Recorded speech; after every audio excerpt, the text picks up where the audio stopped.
Kia ora koutou katoa. Welcome to another bite-sized learning session with Vision Education. And we are doing this in the context of providing this in the context of literacy through PFS. And today we're continuing our series, which develops from our main workshops that a number of you have attended. And we're going to be looking particularly at cognition and the development of cognition, with the concept of cognitive overload being to the fore of our minds as well. So let's have a look here and see. We've been starting with our work on what we know about how we make sense of things. And so when something is new, how do we make sense of this? Anything that we are trying to learn, what sorts of things help us to make sense, and how do we make learning more accessible for ourselves and for students in our care. So in summary, from where we have been working through this work so far, we know, when something is new, we make sense of it, particularly through looking at the science of learning, thinking about how we can draw on the research and the theory and the practice and the pedagogies behind the science of learning to equip ourselves to be able to provide targeted instruction that supports our students and helps with acceleration and helps them to develop self-efficacy and self-confidence with their own learning. So we've been looking at three key things. We've been looking at executive functioning. And in particular, we've been looking at how we can incorporate our teaching or develop our teaching in such a way that we help our students to learn the skills that would enable them to perhaps not get so distracted, to be on task, to attend far stronger, not to daydream through lessons, keeping them really going, keeping the pace of the lessons going. And we've been looking at a lot of response activities. And you'll remember we've looked at things like choral responses and thumbs up and thumbs down, all eyes on me, and how we're going kind of concepts. And we've developed some reps along the line that we can use in our classroom to focus on not being distracted. So, go back and look at those reps, in particular, the reps that we've had with the beat and the kids, getting them on pace, getting them thinking about their learning and keeping the lessons going at a good rate of pace and dose and density, remember. We've been looking also at the second bullet point there, or third bullet point, sorry, cognition and metacognition, and we're going to go into that a little bit further today. And then, of course, our last session we had together with our bite-sized learning was going back over some of the key things about working memory and how we can hold information, integrate information from working memory into long-term memory, and the sorts of teaching pedagogies and practices that enable and enhance this. For example, our work we've been doing on space practice and on retrieval practice, remembering that when information goes into long-term memory, when it comes out of long-term memory, that's where the learning happens. So it's the going in and the going out and the retrieval of information. So today, given this and positioning this amongst the other greater workshops that we've been involved in, and your coaching and mentoring that you've been able to gain from your facilitators and your mentors, let's go in and have a further look at the science of learning with a particular focus on understanding cognition. So I want us to first think about what cognition actually is. And cognition is around the mental act or the mental actions, the processes that we use to acquire and to internalize new information. So there's a lot of cognitive theories out there, theories of learning to help us understand how it is that we process and acquire and internalize information. And part of this, of course, that involves prior knowledge and making connections to prior knowledge, prior experiences and prior knowledge, of course, being very, very important because they provide the glue that new learning sticks to. So we're really cognizant of the importance of prior knowledge, academic prior knowledge, and social emotional prior knowledge, both really important, particularly with our PFS students, but definitely looking at our academic prior knowledge. So how the learning relates to past lessons, how it relates to past tasks, and then from the social emotional, how we feel about learning, how our self-efficacy, our self-concept, our motivation, our engagement towards taking risks in our learning, being prepared, our preparedness to learn. Very much cognition relates to memory. All learning relates to memory, of course. To problem solving, to be able to look at things in different ways and say, well, how could we work this out? What might we do in this situation? How might we transfer information from something else we've done over to help us solve a new problem or a new scenario that we're looking at, or a new aspect of similar learning but different.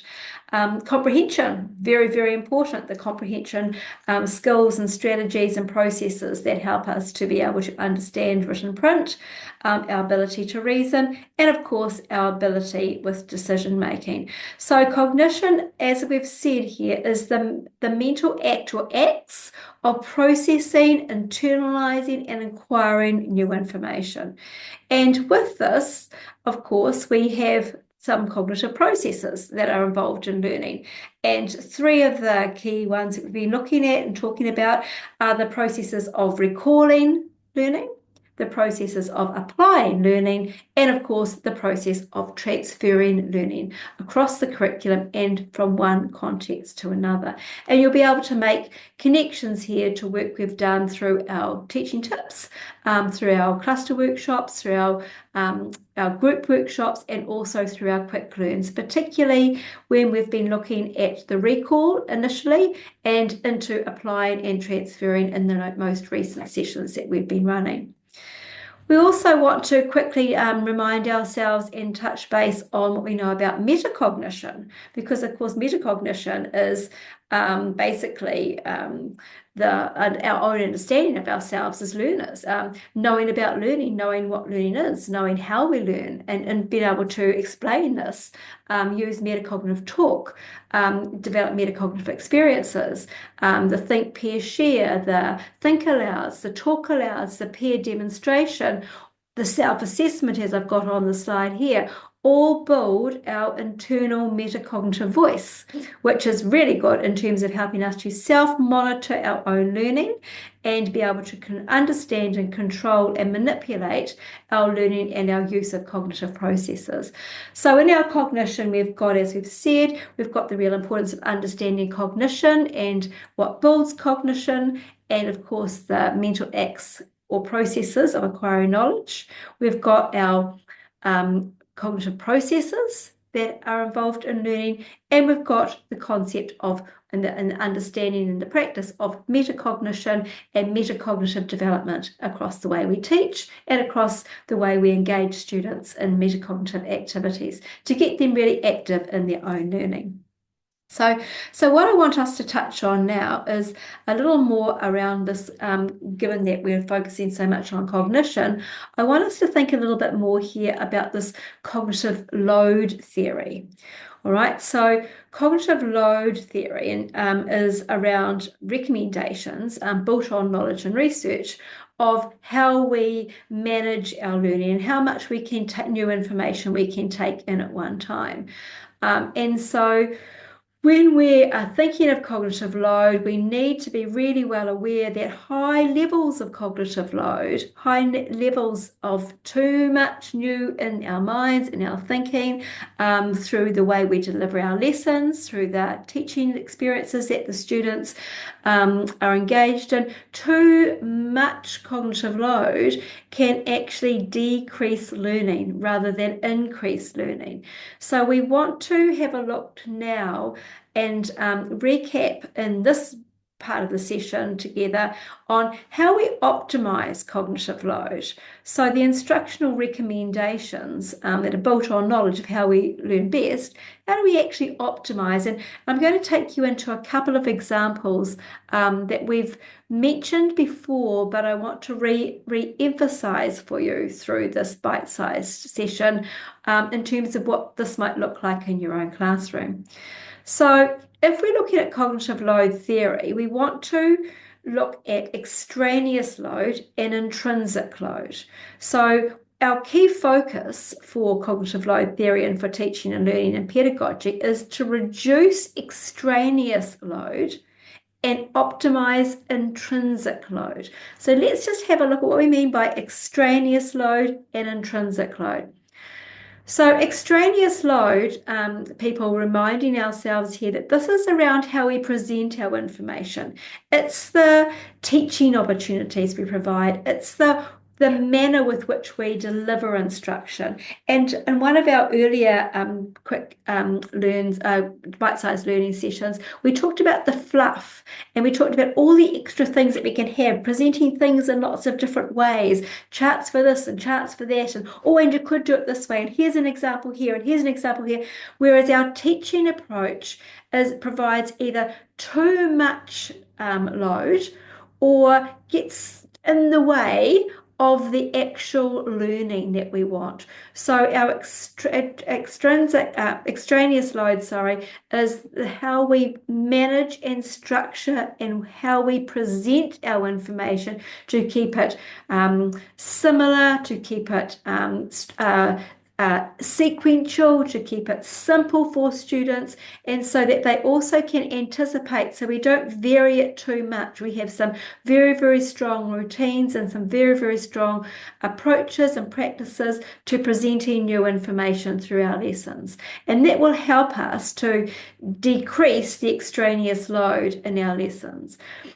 So what we're trying to do here, remember, is to decrease the extraneous load, and optimize the intrinsic load. So let's remind ourselves what an intrinsic load is, and that's the core learning. That's the information we want our students to gain, the long-term memory information that we want them to gain and retain, and then be able to retrieve anew. So information in, information out.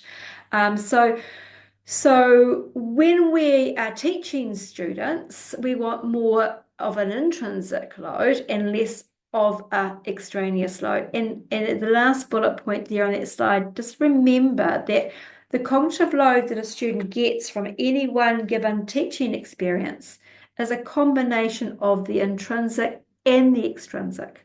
So they're going to get both. So if we've got too much of one and not enough of another, or it's going to overload, and that's that cognitive load theory. So remembering here, intrinsic load. So what did we say intrinsic load was? That is the core learning we want students to gain. Intrinsic load is most optimized by appropriate curriculum sequencing. So thereon we have our principles of structured literacy, particularly those of sequential, instruction being sequential, cumulative, diagnostic, and of course, we also have explicit. Okay, but there's your link to the importance of being very sequential. So intrinsic load, we get the most of that if our instruction is sequential, cumulative, diagnostic, and then delivered through explicit instruction. Extraneous load is minimized when we attend to good instructional design and we present new information to students in a manageable format, and follow a constant routine. So students are not getting new routines and new things all the time, so that they can preempt the pattern of the lesson. They can preempt the way that the lesson is going to flow, the activities or the sequences that are going to happen in the lesson. So that is not taking too much of their cognitive capacity, and they have more opportunity to get involved in the actual teaching and learning part of their understanding. So we're going to look at 3 examples now in terms of optimizing intrinsic load, and these are 3 that we have also looked at in our workshops. And we want you to be really thinking about and reflecting back on your practice to date and how these are looking and how you are developing this in your own practice. So we know number 1 way, and I'm sharing 3, there are more than 3, but for this session 3, we're revisiting. Number 1 is the role of pre-teaching. Pre-teaching will optimize intrinsic load. All right, so here are some examples. Pre-teaching vocabulary. So we're pre-teaching the words that students are likely to encounter. So we read the text and we think about what words the students will need, and from that, what words they will be unlikely to know, and which words they need to know because they're going to occur for high meaning in this text. And then, of course, we have our other side of the here too, which is the words that will be used across contexts. Multiple different subjects use them, so it's good for them to know. So there's our Tier 1 and Tier 2 vocabulary. What we're talking about here, of course, is Tier 2. So Tier 1 they've already got. Tier 3 is just used in a couple of specific domains. One maybe domain only. Whereas our Tier 2 vocabulary are words that they will need, and in the context of the text you are using for reading, whether it be in social studies or science or reading instruction or read alouds with your students and your pre-teaching vocab before the read aloud's going to happen for oral fluency, whichever context, you're always thinking, which words will the students need? And which of these will they be most unlikely to know? And therefore, they are the ones we're going to focus our pre-teaching on. Now, we've shared with you some COPS campus examples, and also I wanted to share with you the Select, Explain, Explore, and Consolidate model that Quigley has developed in 2018. And we draw on his work throughout some of the other sessions that we've been running with you around vocab. So take a moment here just to recap. Pre-teaching, in this case, it's pre-teaching of vocabulary. So we'll highlight that over here. And we're selecting the words, and then we are using from that the select we've talked about. We explain the words. Now, remembering in here, when we explain the words, we are explaining how to pronounce the words and have the students pronounce them several times, and then we give definitions and we give examples, and the students give definitions and the students give examples, so they're involved in this, but the students must be able to pronounce them. Several opportunities, repetition, say after me, choral speaking, oral echo reading, say after me, say it again, say it to your partner so that they absolutely can pronounce them, define them, and give some examples. And then we can go on to explore the words. So that could be looking at some words that are synonyms and antonyms, mnemonics, images, visual sketches, visual images to go with the words as well. And then once we have looked at the words that we're going to pre-teach, we have an opportunity to consolidate these and consolidate them beyond our lesson too. So it might be in a subsequent writing task or an oral language task or another vocabulary activity. So we know that we can optimize intrinsic load through pre-teaching. One aspect of pre-teaching I've shared with you here is pre-teaching of vocabulary. We can also optimize by pre-teaching events or timelines of events. So we can provide for our students simple timelines at the beginning of a lesson around the information they're going to be reading or the events they're going to be reading about in that lesson. And if we're breaking the text down into several different lessons, we can have timelines for each particular part as well. And of course, as part of our pre-teaching, we're also making sure that we're taking every opportunity to activate prior knowledge and make those strong connections. So they are connecting new information to what they already know. So there are two ways, and I'm going to share just with you one further way here to optimize intrinsic load, and that is the breaking down of learning into chunks. So we've talked a little bit about this, and we're going to be looking at this through our structured literacy teaching tips in the next few weeks as well, but dividing learning into steps and having the students actively participating in knowing the steps of learning as well as being active in the learning. And so, we talk about, and research often talks to us about forward chaining. So that's where we build up the students' skills in the order they're going to appear to get to an end. So our forward chaining might be, well, here's our task. Here's what we're going to get to. It's our task we need to achieve by the end of this week. So our first part of it is this. And then our next part of it is this, and our next part of it is this, and our final part is here. So we're forward chaining. You can also do a backward chain as well. So you're leading up or you're leading back. And as we do this, we're thinking about the think aloud, about the active participation of learners. But our most important here, people, is to get that learning broken down into bite-sized chunks that students understand and they see the clear picture, a little bit like a roadmap of learning. And I know some of you have been thinking about even recording some of your examples, some of your demonstrations, some of your models that students can go back to and can look at as well. So that's great practice as well. So how do we overcome high cognitive load? If the learning is too complex, then break it down into chunks. If the learners are struggling to understand something, pre-teach so that they've got main information beforehand. If the learning has a lot of irrelevant materials, I'm reading something and not all of it's relevant, then remove the unnecessary bits. Just focus on the most important. Remember what the goal is and focus on that. And if the students are struggling because they haven't got prior knowledge and of the content and all the tasks, then use some worked examples and go step by step and guide them through. So we really are focusing here today, people, on understanding cognition and understanding cognitive load and understanding how to optimize cognitive load. So I hope you've enjoyed revisiting some of these things through our bite-sized learning today. Be in touch if there's anything you're not sure about.